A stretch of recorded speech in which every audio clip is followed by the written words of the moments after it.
মেষ ৰাশি বৃহস্পতি দ্বিতীয় স্থানত থকাত এই ৰাশিৰ জাতক জাতিকাৰ বাবে জানুৱাৰী মাহটো আৰ্থিক আৰু সাংসাৰিক দিশত অতি শুভ। মাৰ্চ মাহৰ পিছত শনি একাদশ স্থানত আৰু ৰাহু দ্বাদশ স্থানত অৱস্থান কৰাৰ বাবে খৰচ কিছু বাঢ়িব। কোনো লোকে অকাৰণতে আপোনাক অসুবিধাত পেলাবলৈ চেষ্টা কৰিব, তাৰ বাবে সতৰ্ক হৈ থাকিব। এই মাহটোত আপুনি স্বাস্থ্যৰ প্ৰতি যত্ন ল'ব। ৰক্তজনিত কোনো ৰোগে আপোনাক আমনি দিব পাৰে। এই মাহটোত আপোনাৰ সুখ সুবিধা বাঢ়িব। যদি আপোনাৰ কোনো কোৰ্ট কেছ বা পুলিচ কেছ আছে তেন্তে তেনে কেছত আপুনি বিজয়ী হোৱাৰ সম্ভাৱনা আছে। চাকৰি লাভৰ যোগ আছে। নতুন ব্যৱসায়ৰ যোগ আছে। মংগলৰ কাৰণে সম্পত্তি সম্বন্ধীয় বিবাদ আৰু বাহনৰ পৰা খৰচ হোৱাৰ যোগ আছে। এই মাহটো এই ৰাশিৰ জাতক জাতিকাৰ বাবে বিদ্যাত শুভ। দাম্পত্য জীৱনত অতি শুভ। জানুৱাৰী মাহত ভাগ্যস্থানত সূৰ্য থকাত এই ৰাশিৰ জাতক জাতিকাৰ ভাগ্য সূৰ্যৰ দৰে উজ্বলি উঠিব। স্বাস্থ্যৰ যত্ন ল'ব। গাখীৰ আৰু চাউল দান কৰিব। বৃষ ৰাশি বৃহস্পতিৰ শুভ প্ৰভাৱৰ বাবে এই ৰাশিৰ জাতক জাতিকাৰ জানুৱাৰী মাহটোত স্বাস্থ্য ভালে থাকিব। দাম্পত্যত সহায় আৰু সুখ লাভ কৰিব। গৰ্ভৱতী মহিলাই সন্তানৰ সুখ পাব। বন্ধুৰ লগত মনোমালিন্য হ'ব পাৰে।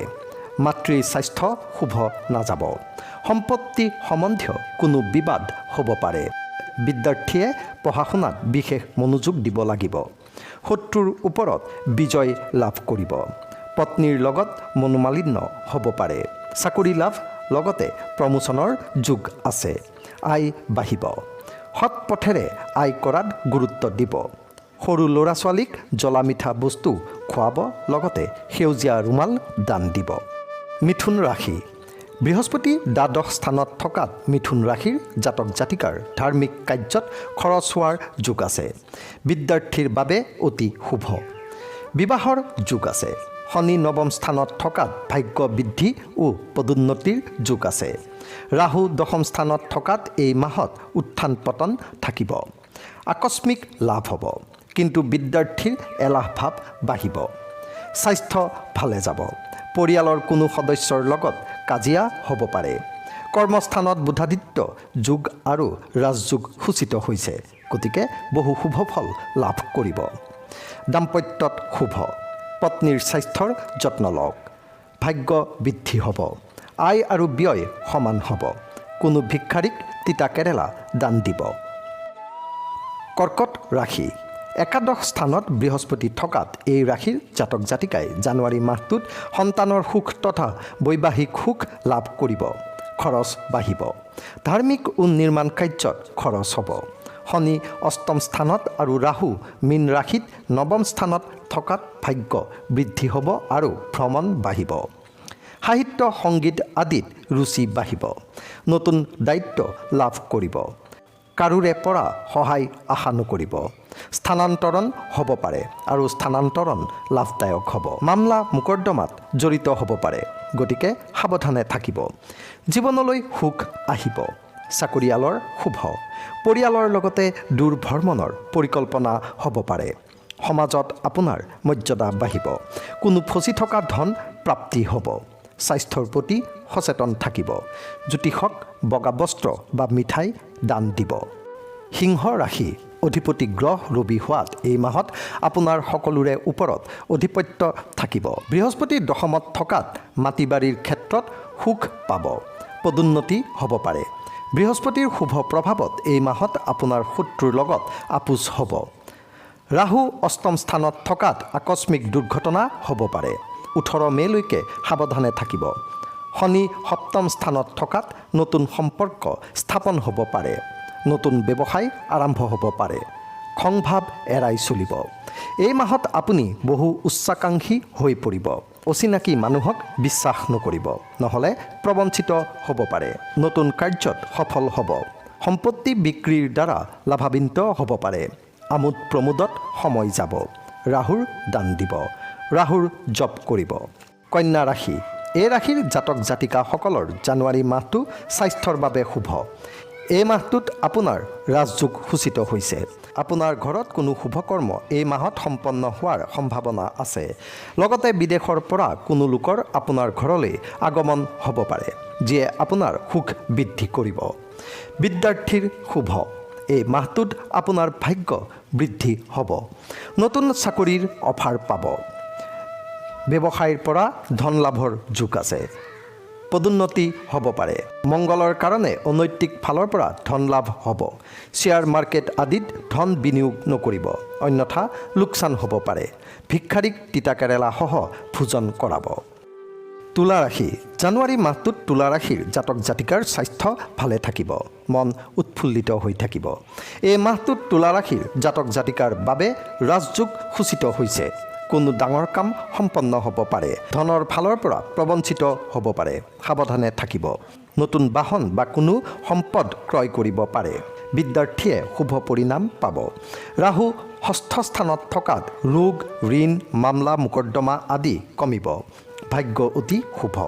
কৰ্ম বা ব্যৱসায়ত কোনো লোকে ষড়যন্ত্ৰমূলকভাৱে ক্ষতি কৰিবলৈ চেষ্টা কৰিব। আয় ভাল হ'ব।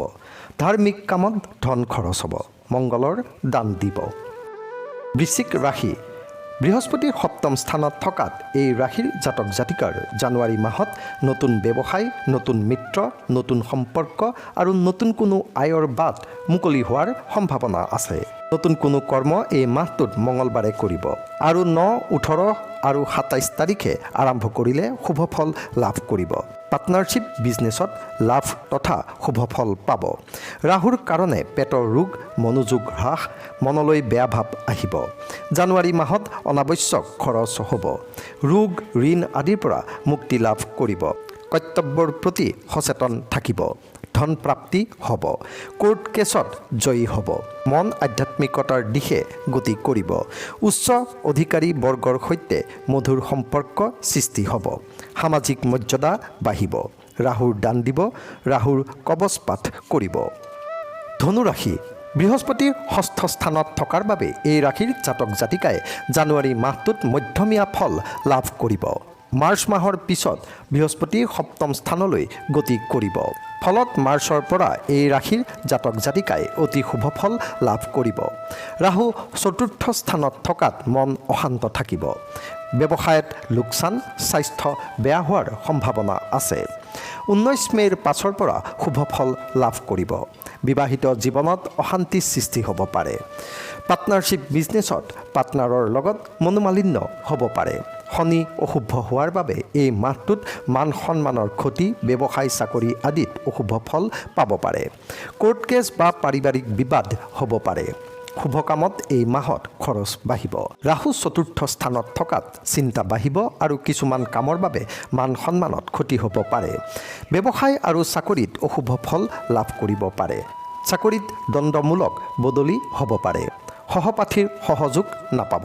বিদ্যাত শুভ যদিও স্বাস্থ্যজনিত কাৰণত বিদ্যাত বাধা দেখা যায়।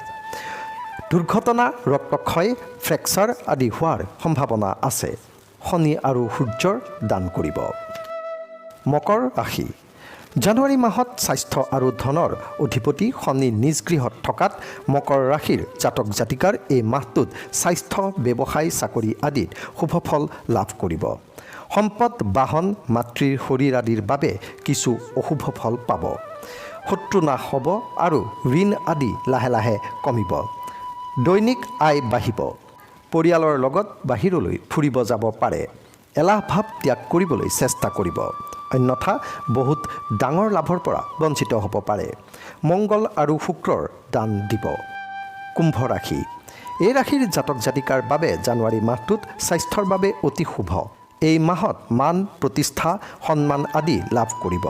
ধনৰ বাবে এই মাহটো শুভ। পৰিয়াল কুটুম্বৰ বাবে শুভ। পৰাক্ৰম যশ বাঢ়িব। মিত্ৰ বা ভাতৃৰ লগত মনোমালিন্য হ'ব পাৰে। নতুন কোনো সম্পদ বা বাহন আদি ক্ৰয় কৰিব পাৰে। বিদ্যাৰ্থী আৰু নিবনুৱাৰ বাবে অতি শুভ মাহ। প্ৰতিযোগিতামূলক পৰীক্ষাত উত্তীৰ্ণ হোৱাৰ সম্ভাৱনা আছে। নতুন চাকৰি লাভ কৰিব পাৰে। শত্ৰুৰ ওপৰত জয়লাভ হ'ব। ঋণ কমিব। মামলা, মোকৰ্দমা আদিত জয়ী হ'ব। ভাগ্যস্থানত শুক্ৰ আৰু শনি মিলনে ৰাজযোগৰ সূচনা কৰিছে। বিশেষ পদ প্ৰাপ্তি, বিশেষ লাভ আদিৰ যোগ আছে। বগলামুখী কবচ পাঠ কৰিব। মীন ৰাশি মীন ৰাশিৰ জাতক জাতিকাৰ বাবে জানুৱাৰী মাহটো স্বাস্থ্যৰ বাবে শুভ। আপোনাৰ আনৰ প্ৰতি ব্যৱহাৰ আদিত বিশেষ সতৰ্ক হৈ থাকিব। ৰাহুৰ অশুভ প্ৰভাৱৰ বাবে আপোনাৰ মনলৈ ঋণাত্মক চিন্তা বা ভাৱ আহিব পাৰে। যশ প্ৰতিষ্ঠা বাহন আদিত শুভ। মাতৃৰ বাবে শুভ মাহ। বিদ্যাৰ্থী নিবনুৱাৰ বাবে এই মাহটো কিছু অশুভ ফলদায়ক হ'ব পাৰে। শত্ৰু আৰু ৰোগৰ ওপৰত বিজয় প্ৰাপ্তিৰ যোগ আছে। ঋণ কমিব। যৌথ ব্যৱসায়ত মনোমালিন্য হ'ব পাৰে। পত্নীৰ লগত বিবাদ হ'ব পাৰে। ভাগ্যত মিশ্ৰিত ফল লাভ কৰিব। ব্যৱসায়ত উন্নতি আৰু চাকৰিত পদোন্নতিৰ যোগ আছে। সঞ্চিত ধন খৰচ হ'ব পাৰে। মংগলৰ দান দিব।